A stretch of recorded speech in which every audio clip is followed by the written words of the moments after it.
আপনি কি জানেন আমরা সবচেয়ে বেশি খুশি হই যখন ইন্ডিয়ার সাথে ম্যাচ জিতি। কোনো না কোনোভাবে বিভিন্ন আননোন নাম্বার থেকে আমাদের বিভিন্ন হুমকি দামকি দেওয়া হচ্ছে। দিন শেষে আমি দেখেছি সাকিব ভাই এরকম অনেক বছর হাইস্ট ট্যাক্স গেটার হয়েছে। আমি দেখেছি যে আমাদের ভিতরেও মুশফিক ভাই হয়েছে, মানে ক্রিকেটারদের ভিতর থেকে অনেক প্লেয়ার এরকম হয়েছে। যে আমাদের কোনো ডিসিশন মেকিংয়ে এখানে কোয়াবের ডিসিশন অনলি কোয়াব নেই, কোয়াবের ডিসিশনে তৃতীয় কোনো ব্যক্তির কোনো ইনফ্লুয়েন্স কাজ করে না। 10 জনের মধ্যে হয়তোবা 3 জন ডিসএগ্রি করেছে, সেই 3 জনকে পেয়েছেন।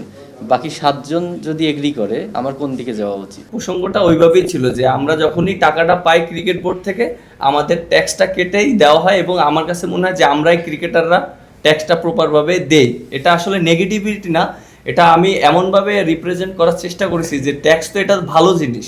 এটা যদি প্রত্যেকটা মানুষ যদি ঠিকঠাকভাবে ট্যাক্সটা প্রদান করে, এটা দেশের জন্য ভালো, দেশের ডেভেলপমেন্টের জন্য ভালো।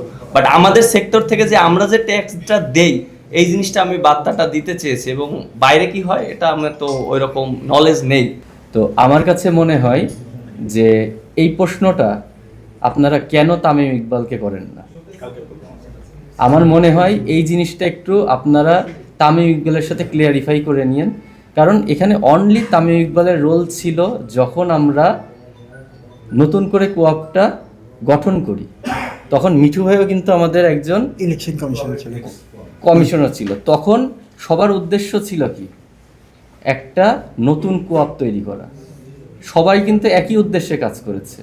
সেটা মিঠু ভাই যেমন আমাদের সবচেয়ে সিনিয়র পার্সন ছিল, সেলিম শাহিদ ভাইকে দেখেছেন, রাহুল ভাইকে দেখেছেন, আমরা ইয়াং যারা আছি আমরা এসেছি, আমাদের কিন্তু সবার কম্বিনেশনে কোয়াপটা গঠন হয়েছে।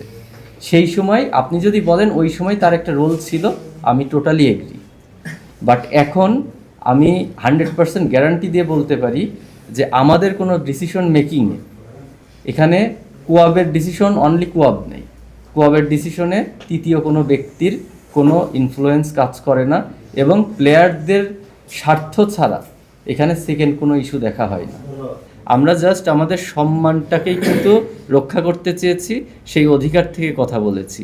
আপনি কি জানেন আমরা সবচেয়ে বেশি খুশি হই যখন ইন্ডিয়ার সাথে ম্যাচ জিতি। আপনি ইন্ডিয়ার সাথে আমরা ম্যাচ জিতি, আমি ম্যাচ জিতিয়েছি, মোস্তাফিজ ম্যাচ জিতিয়েছে, আমরা কত খুশি হয়েছি। শান্ত আমাকে জড়িয়ে ধরে গলায় উঠাইছে ইন্ডিয়ার সাথে ম্যাচ জিতাতে।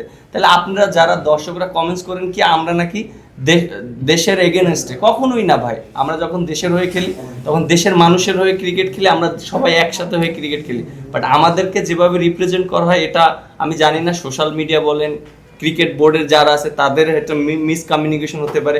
বাট আমরা সবাই একসাথে কাজ করাটা হচ্ছে ইম্পর্টেন্ট, এবং সবাই আমরা ক্রিকেটের সাথেই কথা বলি।